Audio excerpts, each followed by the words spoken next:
Hey, what's up, everybody? It's Stephen A. Williams, president and founder of the creditrepairshop.com. And in this video, we're going to talk about the housing crash.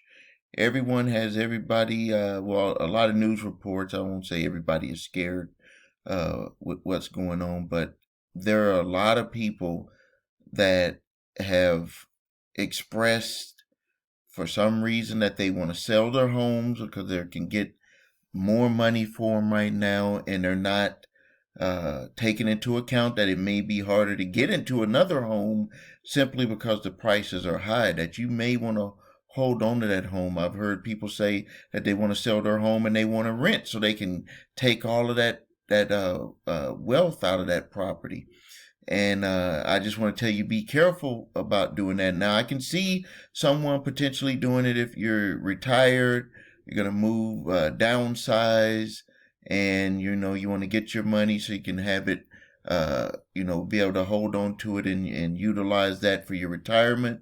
I can understand that. But if you're younger, 30s, 40s, 50s, and not retiring, I would suggest that you keep your property, even though we're going to go through so-called crash. It's going to be more, I consider it more like a correction.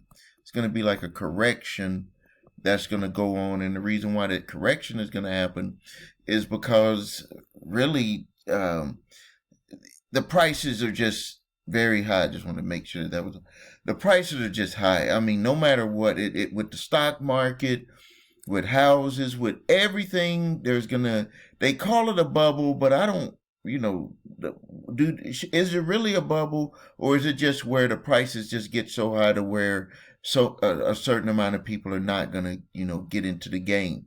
That's what it's really about. Now, something that's different about what happened in 2008 is that there are people who have homes now, at least most of them, can legitimately afford them, or they could afford them when they first got it. Maybe they've overspent, but it's not like it was back in 2008 where they had a lot of these loans were fake, what quote unquote liars loans, where people they did have good credit, but they did not have the income, and people were lying and they could not really afford the homes.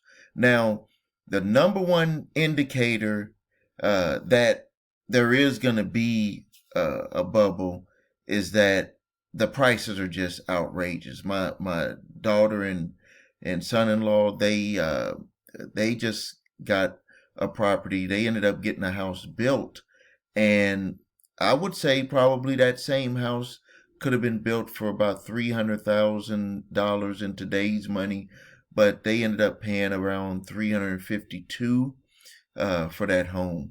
And the crazy thing about it is that they bought their home for the same price that my wife and I bought the home that we have now back in 2004 is when we had our house built. And but when they were going around to try to buy houses, they would put offers in. There was like 5 to 10 people already bidding on properties. They even one time bid at $35,000 more than what was the asking price and still lost. So right now, as it stands right now, there's just a ton of people that are basically wanting to move into better neighborhoods. It's like this. One of the things that'll usually happen, I'll use my city here as a kind of like a example illustration. So this is like the lake right here. So you're gonna have houses here and condos that are up high price, cost good money to live there. Like you're probably 500 to like 5 million. You're gonna be up there in this area. Then they have this middle area of the city where you're gonna have low income, and then you're gonna have medium income here, and then you have where I'm at going all the way out. You're gonna have the ranges from about, I would say, 350s up upwards to about, I would say the highest that I've seen out in my area is about 2.5 million, unless you go a little bit further west, about 2.5. So what's happening is you have this group right here, getting better jobs, uh, getting married, good incomes. They're pushing out into this neighborhood. Yet at lower income, they're pushing into this neighborhood. And there's a lot of people that are doing this, and then you have them moving out like to my neighborhood. And so, but what the problem that's happening is that the numbers in these groups here is a lot higher than it used to be. A lot higher. And I'm going to show you some proof of that. I'm always about showing the proof so you don't have to think that I'm just, spouting out some stuff. So let's go here real quick. So here's an article that I found, and it was on NPR, National Public Radio, and it talked about a builder who has been building houses for 45 years, and he had spoke about delays. Now, we've all heard about the delays on getting building materials, but he said that this was a problem even before the COVID came about. So it says here, this is kind of crazy. He says appliances are even worse, dishwashers, like the equipment for building the house. And he said that about 6 months on building a property. And it says here, by one estimate, the United States is more than 3 million homes short of the demand from the would-be home buyers. Pandemic-related supply chain problems aren't helping. So this was something, this just made it worse. There was already roughly about 3 million homes less that were short. You might be saying, well, how is that possible? We got all of these properties. I see people, see places that are vacant. They're always saying we're renting and all of that stuff. And I'm just telling you that's because of this right here. A lot of people don't take this into account. People who are low income don't always stay low income. People who are medium income don't stay medium income. They're going to move up. So what's happening is a lot of people in these groups right here are moving up, making more money, getting better jobs, and their expenses was a lot lower here. Was a lot lower. So when they get a 22 and $30 and $40 and $50 an hour job, they're going to be able to fit into this neighborhood easily. But this neighborhood is tight. They don't build no more in this neighborhood here. So it's very tight. So what ends up happening is builders try to go out into different areas and make homes available in those areas. But right now, there's just a huge shortage. So let's talk about the benefits. Again, I'm going to drill this into people because a lot of people are scared to buy houses. A lot of people are scared to keep their houses because they feel that it's going to crash and they're going to lose their money. And I just went over the situation on where you should potentially want to keep your property. Now, when you make money in different ways with your house, and then there's different benefits with your house. Now, the one way is you make your house appreciates. Even with the 2008 crash, and I gave the example where my house was $352,000 in 2004. That's what I bought it for. And then in 2008, it had went down to somewhere around $275,000, maybe a little bit more, but that's where they had the value. And then now we're 2022, and the low end, we've been told, is 675 and then 725 on the high end. So look at that appreciation on there. So you're going to make money with your house appreciating. So you're going to, you're paying your payments, but it's that money's going to come back to you when your house appreciates. Also, even if your house doesn't appreciate, I've almost paid off my house over the years. Almost paid it off. Very, very close to paying it off early, as a matter of fact. You make the money. It's like a savings account. If some people have a hard time saving money, and this is one way that you can save money, because you're making those payments and you're going to be able to sell that house one day. And even at minimum, just say at minimum, the market went back down and I would just be able to get $352,000. Or what if I was only able to get $275,000 back? That's a lot better than renting, and then you don't get that money back when you're renting. You're making the landlord rich. The other benefit of owning a home is that you have no landlord. You don't have to worry about asking for permission to have a party or to paint something. Someone talked about well, I remember when I was a landlord, and we did not allow people to paint or do anything without talking to us. And my wife specifically said that you couldn't paint the house with odd colors, that we just did not allow people to do it. And I remember one tenant did it anyway, and we went into the house after they moved out and it was blue. And we were like, your security deposit is going to, part of that is going to go to get that room back to a off-white color. My wife just said, all of our properties, we just left it at those base colors because you're renting from us. There's no need to, go around designing the house. It's not your house. It's our house. We want to be able to, if you leave it, we want to be able to, turn it around and rent it to someone else. So you don't have to worry about those problems if you own the house. You don't have to ask any permission. You don't have to worry about if you're having a party and the landlord, someone calls the landlord and say, hey, you're having parties, music too loud. You don't have to worry about it. They deal with you. You're the owner.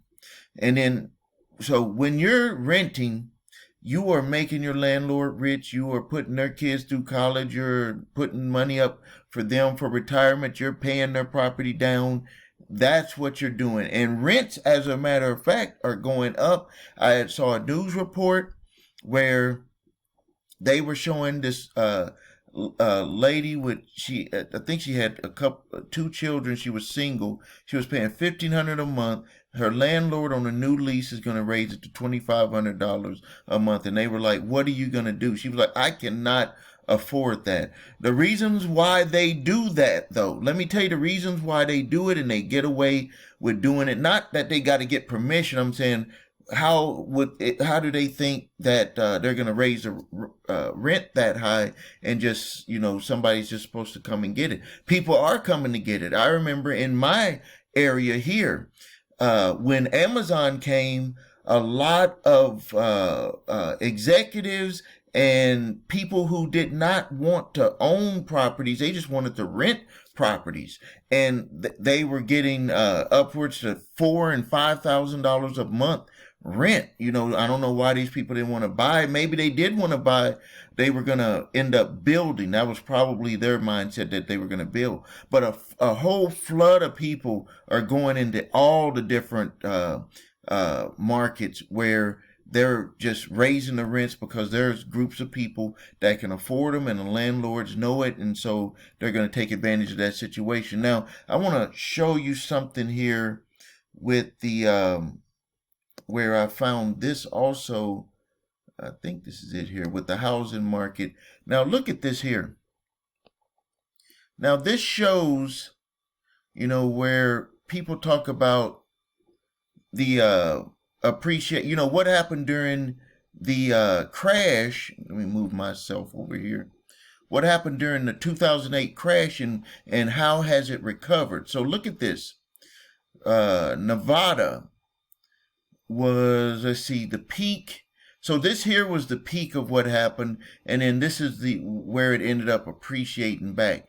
So Nevada took it pretty hard. They were 60%, minus 23%. So they roughly haven't fully recovered. But look at all of these other places. All of these other places where they've recovered. Right here. Look at it right here. Okay, here we go. To current. Right here. So you got 93%. So yes, all of them have recovered. They've all recovered. You can see their appreciation right here. This is 2012 to 2017. So you can see the appreciation that they have, 67%. I'm just going to blow this up so you can see it better here. So you got 67% for Nevada, actually. 57%. Look at these percentage rates. Remember, Arizona got hit hard, and they ended up even recovering. So look at these here.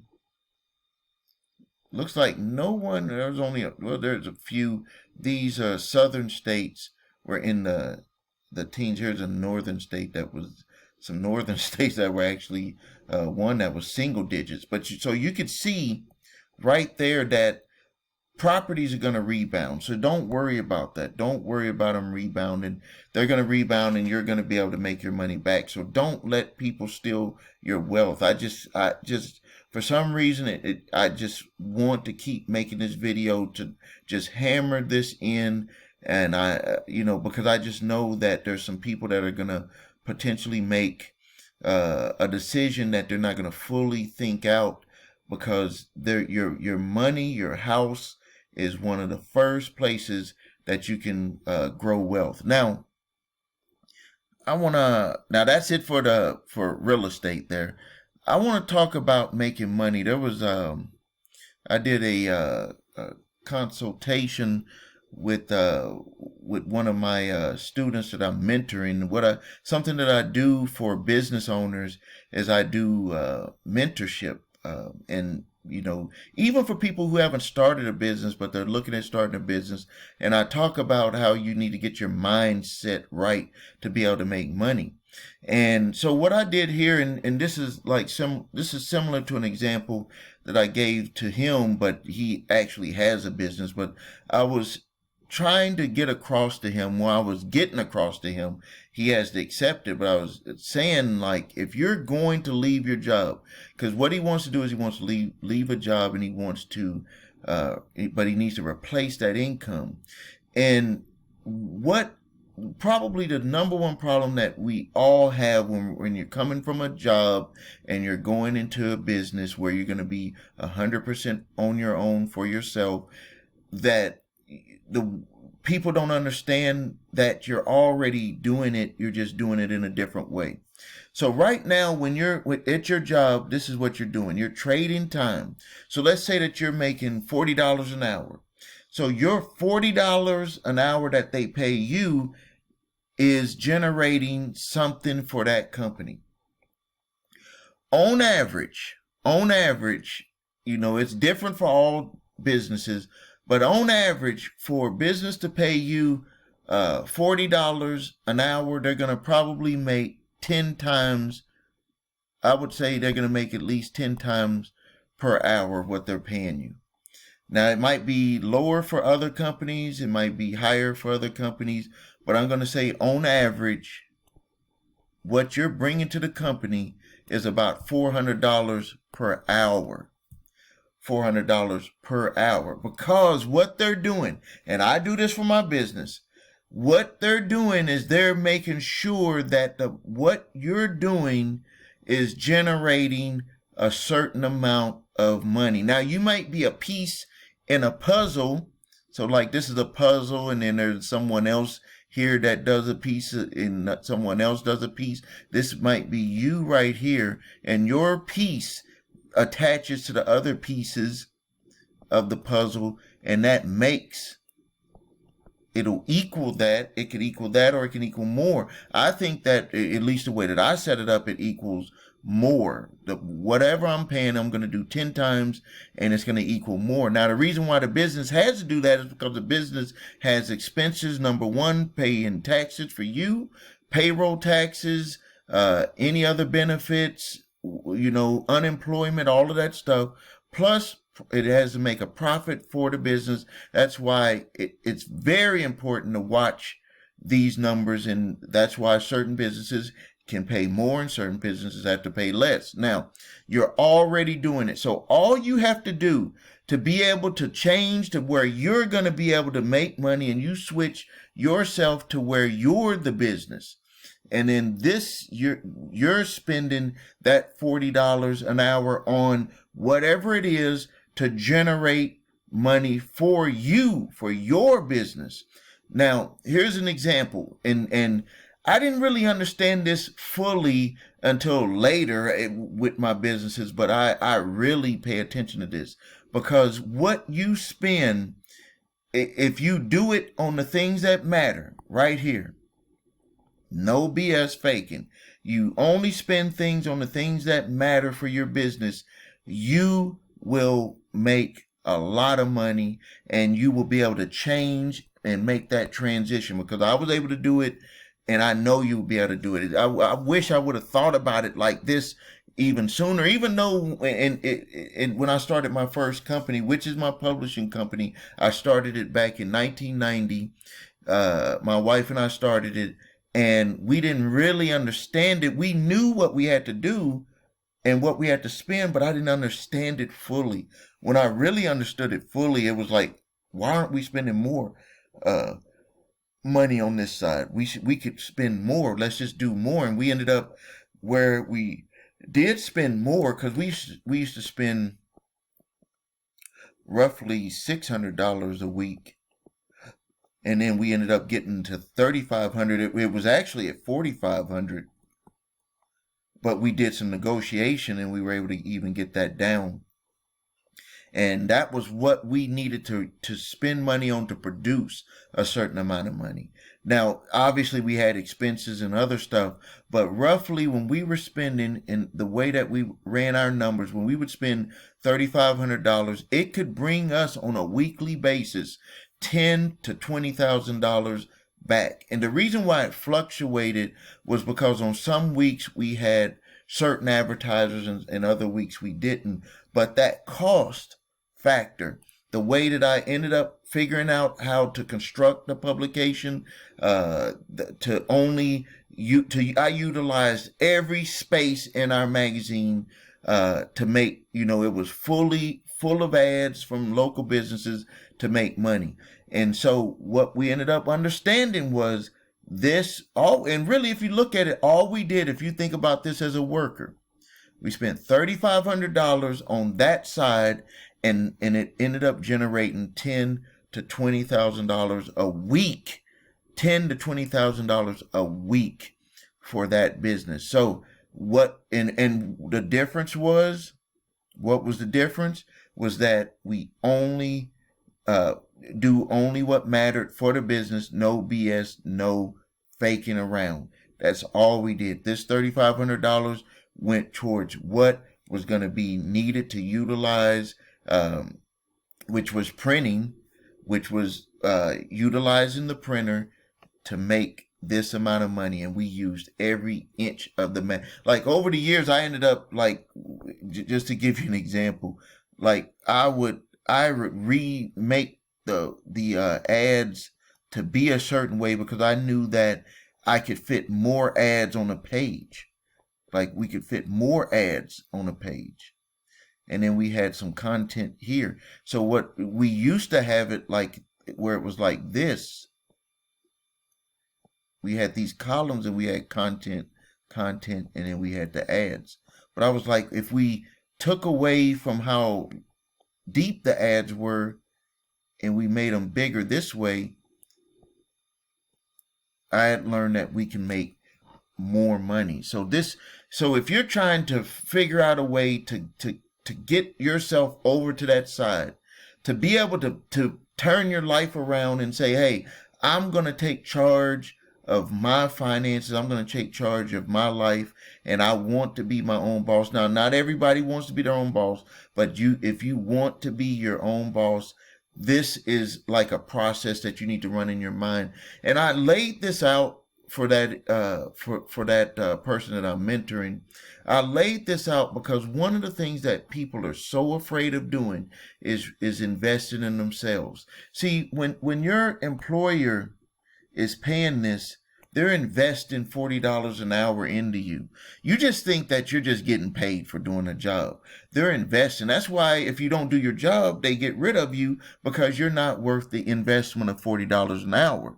So what you do for yourself is you make this here your investment in your business, that will make money, but you got to be careful. Don't do things that won't make you money. When you invest in there, now it doesn't always return money right away. It doesn't always return money right away, but when you look at what you're doing, you need to know that that is something that matters for my business. And if you do that, you will see that you will be successful and you'll be able to make that transition. Or if you're just trying to make something on the side for yourself, you will see that it will work for you. All right. If you need help with your credit, please visit us at thecreditrepairshop.com.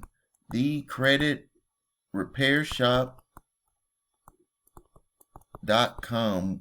And please watch the video, What Makes Us Different. When you watch that video, you'll see my 8-point validation process and my 2-phase settlement process. Very important. If you need your credit reports and scores, go to the website www.your3scores.com, where you'll get all 3 scores: TransUnion, Equifax, Experian, and you'll get all 3 reports, all 3 scores. And then also remember, I got my 3-pack of letters to stop debt collectors. Links are below this video.